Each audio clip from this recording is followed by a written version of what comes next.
Ciao ciao! Aujourd'hui en cuisine à l'italienne pour toute la famiglia!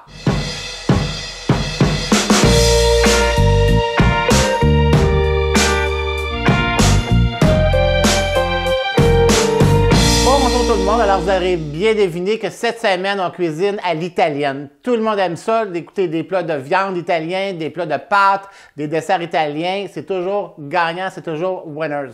Alors ceci étant dit, la première recette qu'on va faire cette semaine, c'est les fameuses polpettes. Des polpettes, c'est quoi? C'est des grosses boulettes de viande cuites dans une sauce tomate. Vous allez voir, c'est vraiment délicieux. On peut les servir soit en mets principal ou en entrée, un ou l'autre. Vous allez voir, il y a toujours un bon moyen de les manger et c'est toujours bien agréable.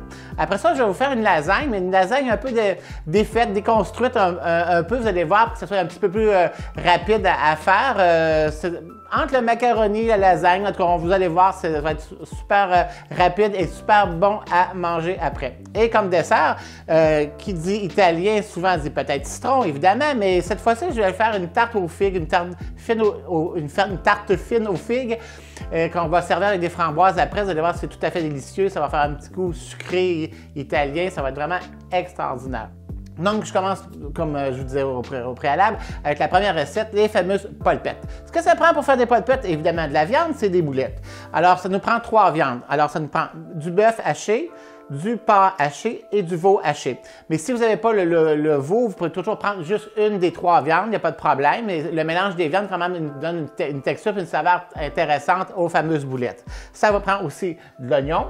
Ça va prendre des bocconcini, parce que les bocconcini, c'est la surprise de la polpette. Il y en a qui n'en mettent pas. Moi, j'aime beaucoup en mettre. C'est de bocconcini au centre. Ça fait un peu comme un cœur fondant quand on les mange. C'est vraiment agréable. Et ça prend évidemment des épices, donc de l'orégano, des lauriers, du basilic, du piment fort. Ici, j'ai des tomates. Pourquoi les tomates? Bien évidemment, c'est cuit dans une sauce tomate. Alors, on va faire notre sauce tomate maison pour faire cuire les boulettes et ça prend de l'huile, sel et poivre. Donc, on est prêt pour partir la fameuse recette.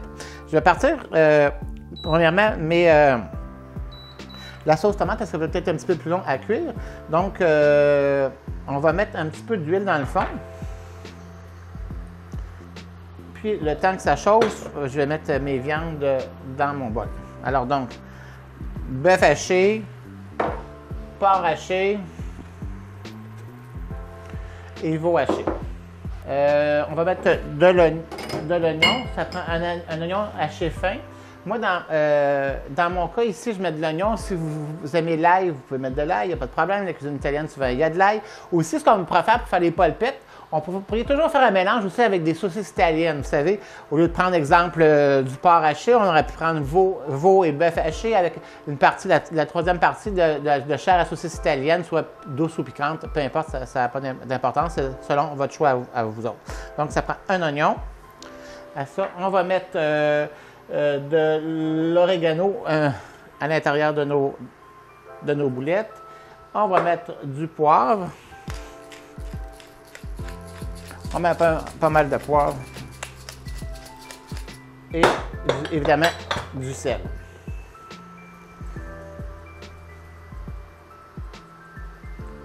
Dans ma poêle ici, je vais la faire avec de l'oignon. Alors, on va faire revenir un petit peu d'oignon. Et souvent, quand il y a des épices sèches comme on prend aujourd'hui, l'idée c'est de les faire un peu frire dans l'huile pour un petit peu comme les réhydrater.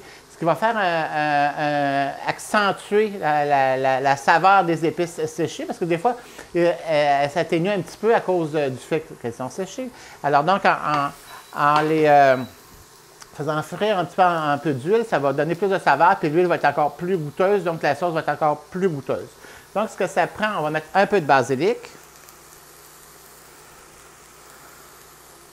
Je vais mettre un peu de, vous savez, le fameux piment fort broyé qu'on peut faire, qu'on peut prendre, ou sinon on peut prendre un petit jalapeno si vous préférez. On en met quelques-uns, ça donne un peu de piquant à la sauce. Et on va y mettre un laurier, quelques feuilles de laurier. Déjà, ça sent beaucoup parce que à l'huile, ça a vraiment parfumé l'huile. Je vais mettre peut-être un petit peu plus d'huile, là. Mais c'est vraiment parfumé. Donc, on va faire revenir ça tranquillement. Après ça, on va rajouter des tomates. On va faire diminuer ça. Tant qu'aux boulettes, ben, je vais préparer un petit peu ma tôle ici. Pour ce que je vais mélanger toute ma viande. Une fois que notre viande est bien mélangée, ce qu'il faut rajouter à l'intérieur des polpettes, la préparation, c'est du fameux parmesan râpé, du parmesan parmigiano là, régulier qu'on rajoute là-dedans, ce qui va faire en sorte que j'ai la viande aussi en fondant. Le parmesan va faire une structure de boulettes qui ça va se tenir encore plus, OK? Donc, on n'a pas besoin de mettre de chapelure ni d'œuf. Puis la boulette va rester tendre puis friable aussi à l'intérieur. Est-ce que je mélange tout ça? Bon. Le parmesan est bien intégré. Alors, ce que je prends, c'est une fameuse cuillère, une parisienne, un peu plus grosse, parce que les polpettes, c'est souvent des très grosses boulettes. Ça fait que on y va avec ça.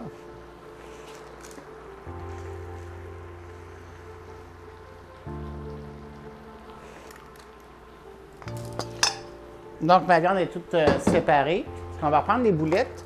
Et puis, à l'intérieur, ben, on va mettre la petite magie, le fameux bocconcini, qui va faire en sorte que quand on va couper la boulette, le bocconcini va être fondant. Donc, ça va être très intéressant, visuellement parlant, et au goût aussi. Donc, je prends ma boulette, je la refaire ça un petit peu en trop. Et tournez pas trop, parce que plus qu'on tourne, plus que la boulette devient dense et compacte, et plus que la boulette va être dure. Donc, on vient, avec le pouce, je viens faire un trou. Puis avec le pouce, je viens mettre ça pas mal au centre, parce que sinon, si le bocconcini est trop sur le bord, ce qui va arriver, c'est que quand la boulette va cuire, le bocconcini va tout fondre, puis il va sortir de la boulette. Donc, on vient tasser ça au centre, puis on referme notre boulette, tout simplement. Et ainsi de suite pour tout le plateau.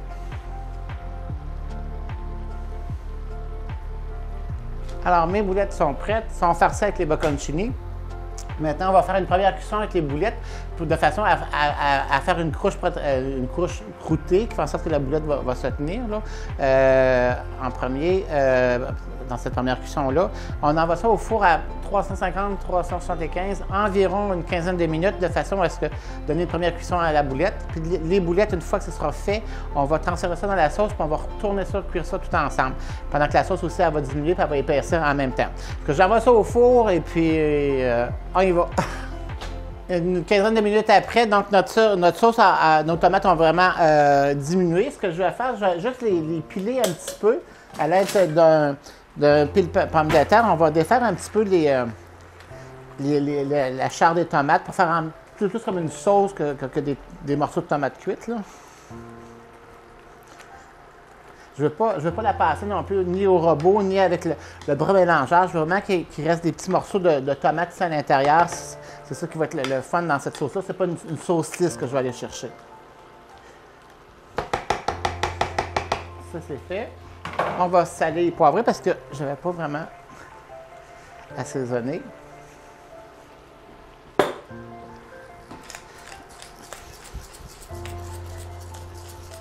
Alors, on va faire attention un peu avec le poivre aussi parce qu'on a mis du chili, de la poudre de chili tout à l'heure. Donc, je vais sortir mes boulettes. Mes boulettes ici sont super belles. Alors, au bout d'une quinzaine de minutes, c'est ce que ça donne.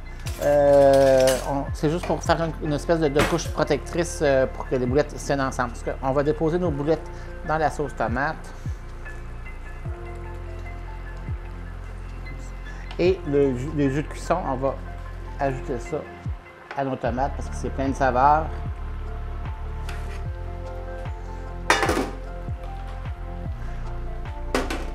On va couvrir ça. Je vais peut-être ajouter un petit peu plus de basilic. Et avec une feuille de papier d'aluminium, je couvre tout ça et j'envoie ça au four environ 20 à 30 minutes à 350. Et puis après ça, ça prête à déguster. En attendant, on va faire maintenant la lasagne décortiquée. Voilà, il va.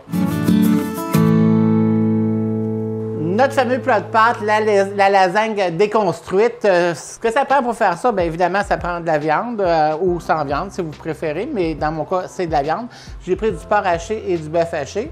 Ça prend du céleri en dés, de la carotte, de l'oignon, du poivron rouge, ça prend des épices, du basilic, de l'orégano, du laurier, du piment fort un peu et évidemment des tomates. Alors j'aime beaucoup les tomates en dés. Ça prend de la soupe aux tomates pour le côté un peu crémeux de la chose qu'on va aller chercher et du jus de tomate pour un peu liquéfier et un peu de sauce chili pour donner un petit peu de punch. Puis ça prend des lasagnes, finalement les fameuses lasagnes que tout le monde connaît, mais celles-là, je prends les lasagnes direct au four, expressément au four qu'on les appelle. Là. Alors donc on n'a pas besoin de les pré-cuire. On part ça tout de suite. Donc dans le fond de mon chaudron, je vais mettre un peu d'huile.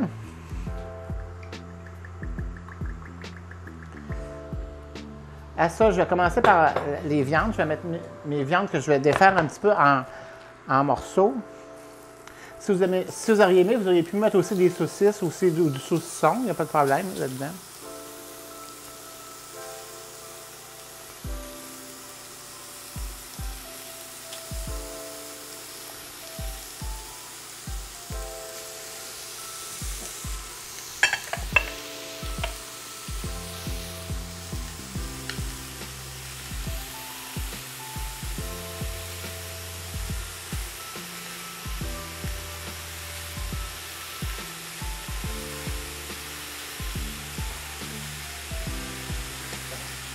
Et on veut vraiment bien faire saisir la viande, on va rajouter quoi que ce soit dedans.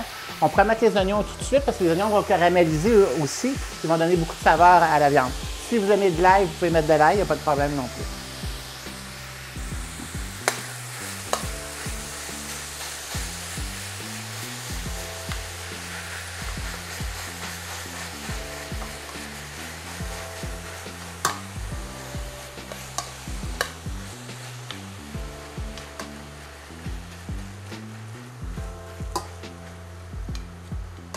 On essaie d'écraser la viande autant qu'on peut. Ou sinon, vous pouvez toujours en faire des boulettes aussi si vous auriez voulu. Mais j'aime mieux avoir la viande écrasée ici dans ce cas-ci. Alors, quand notre viande est à moitié cuite comme cela, on peut déjà rajouter des légumes. Donc, je vais rajouter du céleri. Je vais rajouter la carotte. Le poivron.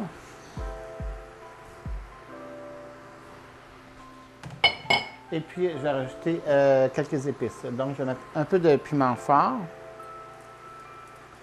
Je vais mettre basilic. Oregano. Toujours les mêmes épices, hein? C'est des classiques italiens un peu, ces épices-là. Et je vais rajouter 2 feuilles de laurier. On va mélanger ça. C'est pas beau, hein? Je vais couvrir ça et on va laisser cuire ça quelques minutes, le temps que les légumes attendrissent un peu et puis que la viande cuise un peu plus. Parce que je veux que la viande assez cuite pour ne pas retrouver des jus de viande mal cuits à travers la sauce tomate. Je veux vraiment que la viande soit bien cuite pour éviter ce côté visuel-là. Comme on voit des fois, vous savez, de la viande qui a bouilli un petit peu. Là. Des fois, on voit des jus de viande, de sang. Et puis, c'est pas ça que je vais retrouver du tout dans ma préparation. On laisse cuire ça quelques minutes, puis après ça, on va rajouter les tomates. On va mettre les jus de tomate.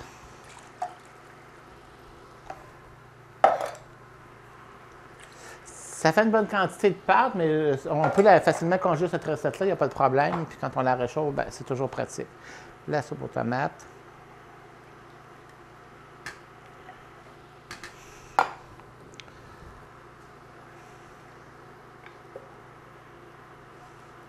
Finalement, c'est un peu comme je vous disais, c'est à la base d'une sauce à spaghetti, mais pas finie de cuire.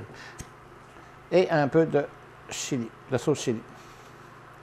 Sauce chili, c'est un petit peu le côté vinaigré sucré qui va faire en sorte que ça va repuncher un peu notre sauce à l'intérieur. On porte ça à ébullition. Je vais saler et poivrer.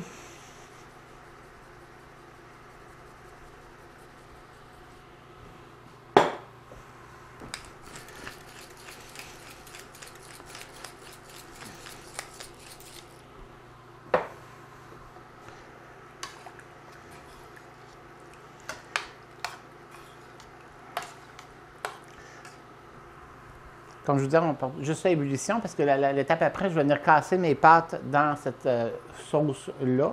Et puis tout ça, on va retourner ça au four, je vous dirais environ 45 minutes à 1 heure, dépendamment de la quantité de votre style de four aussi, à 350-375. Et puis, vous allez voir, les pâtes vont toutes s'engorger du bouillon de la sauce. Ça va être très, très savoureux. Ça va être super bon. Ça va goûter la tomate, ça va goûter les épices. Et puis aussi, inévitablement, bien, le plat va épaissir. Puis après ça, on pourra le servir soit avec des fromages ou parmesan ou peu importe.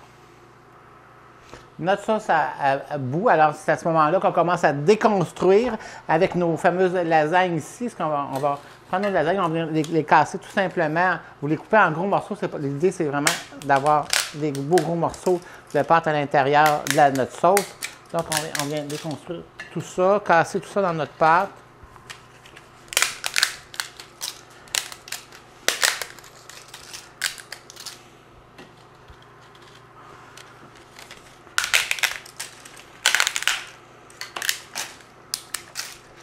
Je mélange un petit peu. Vous allez voir que présentement, ça a l'air un petit peu clair, mais quand ça va être cuit, les pâtes direct au four prennent beaucoup de bouillon pour gonfler. Donc, vous allez voir, la texture va être amplement épaisse. Et puis, ça ici, c'est prêt. Ça sent vraiment bon. Tout le monde va aimer ça, vous allez voir. Donc, une fois que c'est fait, je couvre tout ça. Et j'envoie ça au four, comme je vous disais, environ 45 minutes, 350. À partir de là, pendant que tout ça va cuire, puis nos polpettes aussi, on s'en va faire notre dessert, la fameuse tarte aux figues. On va faire notre fameuse tarte aux figues. Alors, pour faire la tarte aux figues, ça nous prend des œufs, des amandes, des figues évidemment, du beurre, de la farine, de la cassonade et du sucre. Un peu, pour faire différent, je vais faire une pâte sablée. C'est pas comme une pâte brisée, une pâte qu'on roule, vous savez, la fameuse pâte à tarte classique, là. Pas tout à fait, c'est vraiment une pâte sablée. Ça va ressembler un peu à une pâte à biscuit, un peu comme un sablé de Noël, les fameux biscuits qu'on voit partout dans le temps des fêtes, là. Donc, c'est un peu friable, c'est un peu fin comme texture aussi de pâte. Ça se brise plus facilement. C'est plus comme un biscuit que comme une croûte feuilletée. C'est ce que je vais avoir. Donc, on va commencer tout de suite avec la recette. Pour faire ça, ça nous prend, pour partir, 2 jaunes d'œufs que je vais prendre ici. Et je vais un petit pot ici pour mettre mes blancs d'œufs.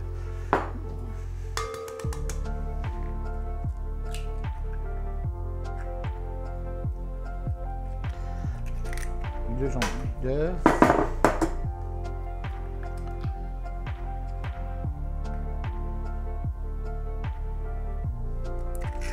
Je vais rajouter une demi-tasse de sucre blanc.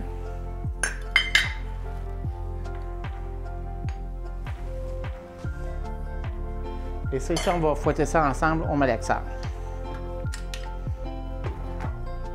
Jusqu'à temps que les jaunes pâlissent.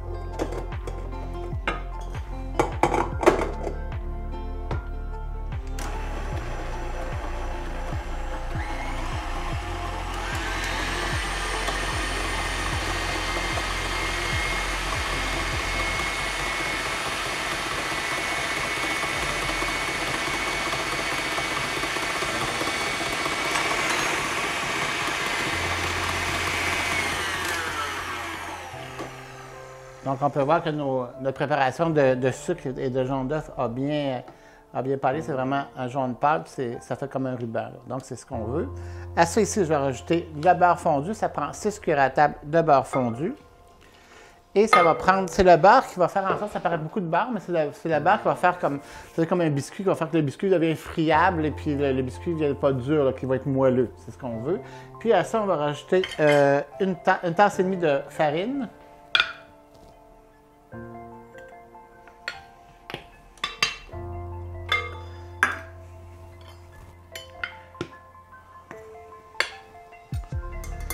On va rajouter aussi une cuillerée, un petit sel. Le sel, c'est pour puncher les saveurs.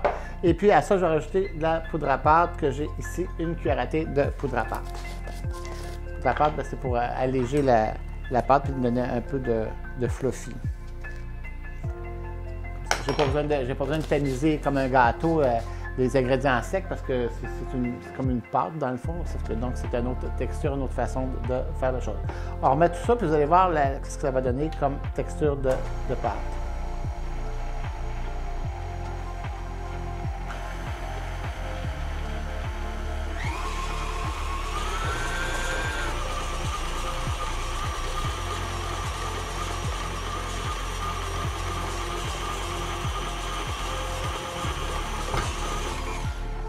Donc, notre pâte est prête. Comme je vous disais, ça donne une texture un peu de pâte molle, de pâte à biscuit. C'est ce qu'on veut, OK? Parce que donc, on ne peut pas rouler ça. Dans une abaisse de pâte, on va mettre notre pâte ici.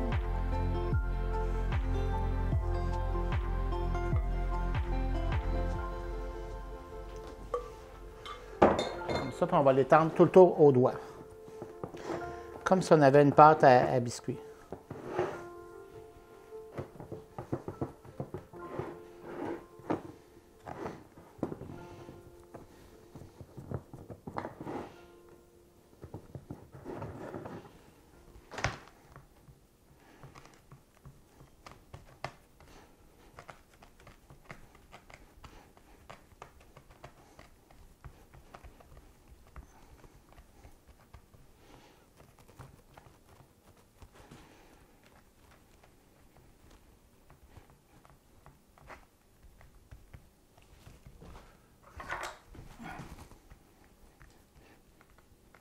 Puis quand on étale la pâte ici, il faut faire attention parce que dans le coin ici, si on ne vient pas peser assez pour aplatir notre. Tu sais, quand l'assiette casse, là, sinon ça va faire un gros coin, puis c'est pas tellement intéressant quand on vient pour manger. Ça fait beaucoup de pâte d'un coup, alors il vaut mieux la répartir au maximum de. On vient couper le rebord comme il faut.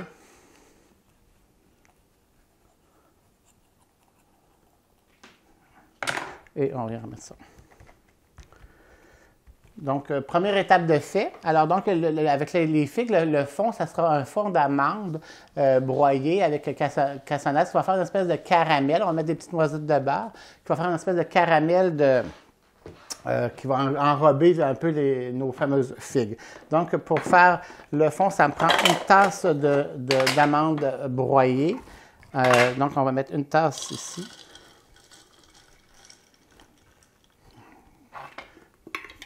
On va venir broyer, puis on va venir mettre.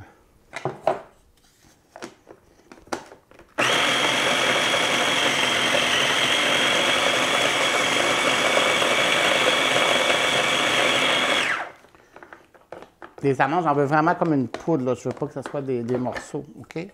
Donc, on va venir faire ceci.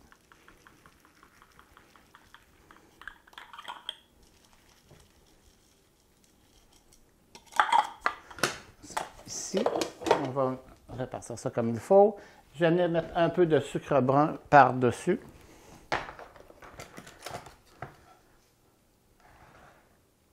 Environ une demi-tasse de sucre brun. Puis, on va venir étaler, je vais mettre quelques petites noisettes de beurre, mais pas beaucoup, parce que la pâte est déjà assez riche comme ça, mais juste un petit peu. On va mettre, ça va aider à faire notre caramel, comme un caramel au beurre, vous savez, à l'intérieur quand on mange, là.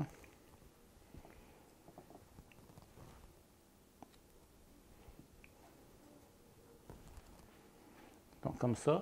Et puis, on va prendre nos figues. Alors, les figues, comme vous voulez, ici, on en a pelé quelques-unes. On peut les peler si vous n'aimez pas la texture, parce que des fois, ça fait, vous savez, comme une tomate cuite, on sent la pelure qui se détache. Des fois, c'est moins agréable. Mais on va venir on peut les peler. On va venir en faire des quartiers. Puis, on va parsemer notre tarte de ces figues-là. Moi, je préfère les éplucher, question de goût, là, pour éviter justement qu'il y ait des petites pelures, tu sais, quand la tarte cuit, là.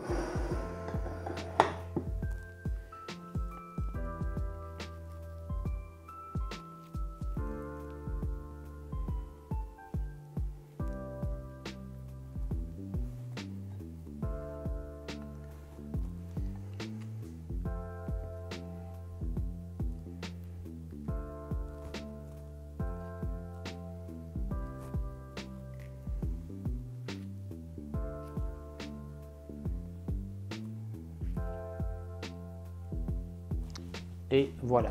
Alors, une fois que les figues sont coupées en morceaux comme ça sur le dessus de la figue, on envoie ça au four à 350 degrés à bake, pas convection, parce qu'on veut vraiment que le dessous de notre tarte cuise. Hein? On ne veut pas que ce soit juste le dessus qui cuise comme quand ça arrive souvent en convection.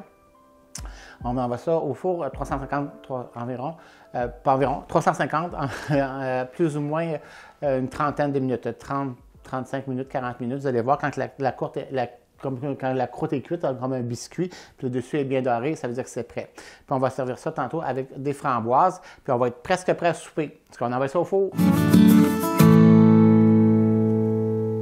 On est prêt à souper, toutes nos choses sont prêtes. Je vais commencer par vous présenter comment servir les fameuses polpettes en premier. Donc, vous voyez, c'est pas assez beau et ça sent vraiment bon. Donc, pour les polpettes, on les sert une en entrée. Mettons qu'on veut les servir en entrée. Donc, on vient ici avec une boulette, comme ça, avec un peu de sauce par-dessus. Et on vient râper du parmesan. On met un peu de parmesan comme ça. Et on finit avec un peu de raclette, un peu de vert pour trouver notre fameuse couleur italienne, rouge, blanc et vert. Voilà, ça va être notre entrée. Les fameuses polpettes, vous allez voir, c'est vraiment délicieux. Parce que de ça, maintenant, je vais vous montrer ma lasagne déconstruite.